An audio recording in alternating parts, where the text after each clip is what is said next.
So this night took a weird turn. Decided to let him watch a movie, stay up late.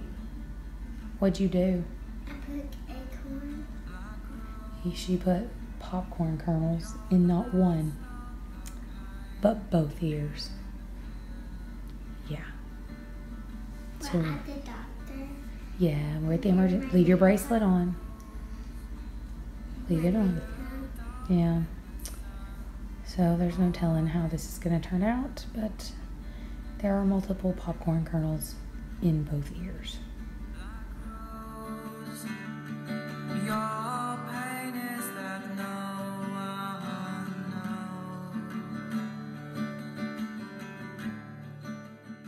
is now 1 o'clock in the afternoon, and I've only been up since like 11.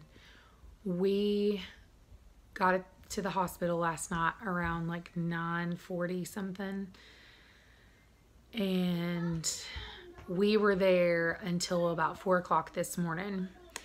They were able to get the first popcorn kernel out with no problem. It was on her right side. They just suctioned it right out, came out no problem.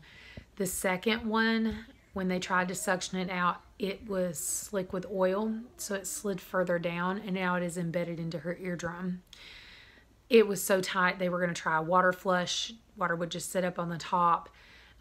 They tried using like these little teeny tiny forceps to pull it out. Wasn't working. They tried suctioning it multiple times. Would not come out. And at first, they tried to, when they just suctioned it out, I mean, obviously they left her awake. She was perfectly fine. And then the second that they couldn't get it out, when they tried to, they even tried using tweezers, anything that from that point, they even used like a nasal dilator to open the ear canal up to see if they could get in there and get it out. Everything we tried did not work, including sedatives. So they couldn't get it out, and she started screaming and fighting, and I had to hold her down a while. Basically, I had to hold my kid down while I watched people torture her. It was hard. It sucked. John was at home with the other two kids. They were asleep, and I texted him, and I was like, you got to come over here. I can't do this by myself. You know, because we thought it was just going to be a simple in-out kind of thing. And so Mom came and stayed with the two older kids, and John rushed up there to me.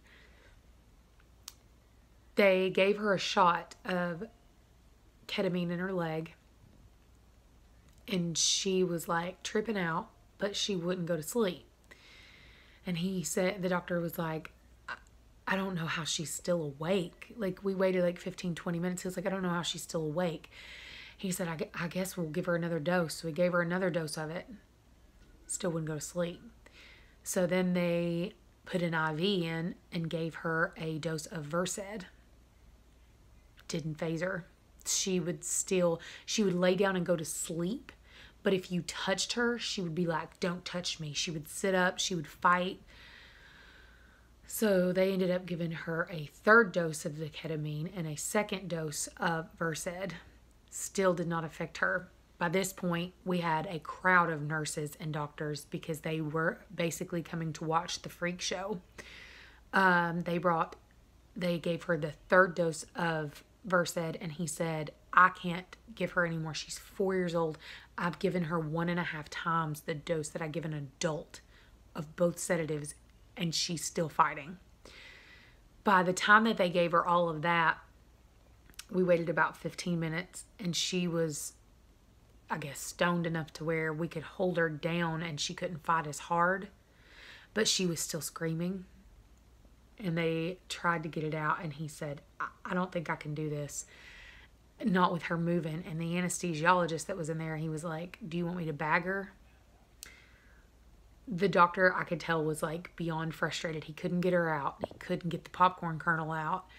He turned and looked at him, and he was like, how in the F are we going to put intubator if I can't even get her out with that? Good point. It was rough. It was rough.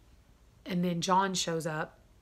He came in at the tail end of it, and she was still fighting, and he was like, it's so deep in there. He was like, it's at the eardrum, like it's dug down in. And I asked him, I was like, should we send her to Children's, where they have an ENT specialist? And he said, that's what I'm going to have to do. So they originally told us they were going to take us by ambulance because she was unconscious at this point, until you touched her. I even tried to pet her hand, and she goes, don't touch me. Like, I've never seen, like, this child is a Viking. Like, there's no getting around it. Like, he said he's never even seen an adult have that kind of tolerance to a sedative. So they called Children's Hospital trying to get a hold of the ENT. They were going to take us by ambulance because she was having to be monitored because she had had so many sedatives. They put her on an EKG monitor. They put on the O2 monitor and, of course, blood pressure, the typical standard stuff. Every 5 minutes they came to check on her. The head charge nurse came to check on her because they were terrified that she was going to OD from the amount of sedative they had to give her. And they told us, they were like, you're going to be here all night. It'll probably be sometime tomorrow mid-morning before she's going to wake up because of how much she's had. So they brought me a blanket and a pillow, and I laid down and I dozed off for a little bit. Probably, I think it was about 30. I dozed off for about like 30, 45 minutes. And she sat up and started asking for me. And so John tapped me. I got up, went over there to her. The nurse came to check on her, and she was like, I want to go home. And he said, well, you can't go home until you can walk. So at 3:46 this morning, after being given 1.5 times the adult dosage of 2 sedatives, she got up and walked. The ENT got back from Children's and said unless she was like in excruciating pain or she had a fever or the eardrum had actually ruptured, that he would just have her come in the office on Monday, see if he can get it out. If he can't, he's going to have to do surgery. Like, there's no getting around it. So that has been what has been happening. So we got home at about 4:30, got in the bed and was in bed around 5, and I slept until 10:30. I got up, I had a little bit of scrambled eggs and some Polish sausages. I've not drunk any coffee. I went ahead and logged all of my food for today, everything that I have intentions of eating.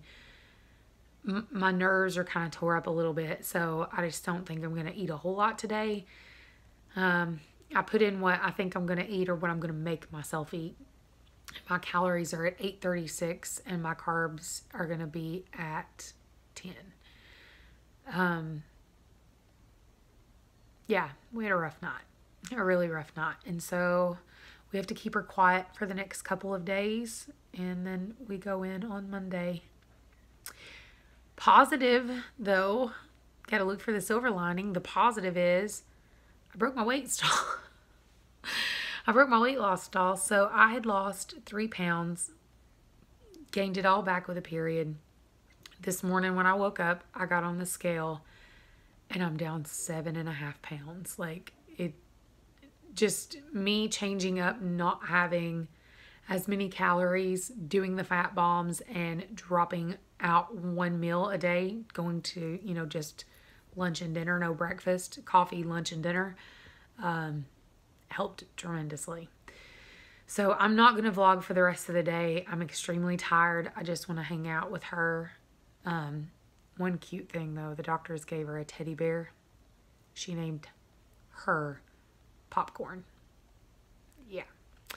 So I'm going to hang out with her, just kind of keep an eye on her today. Tomorrow, I will try to vlog what we do tomorrow as far as food goes. I know we're not going to go to church because she has to be kept still and quiet to make sure that it doesn't move around any more than it could possibly do. So we're just going to be here at the house until Monday morning. So be praying for my baby. I love you guys, and I'll see you tomorrow.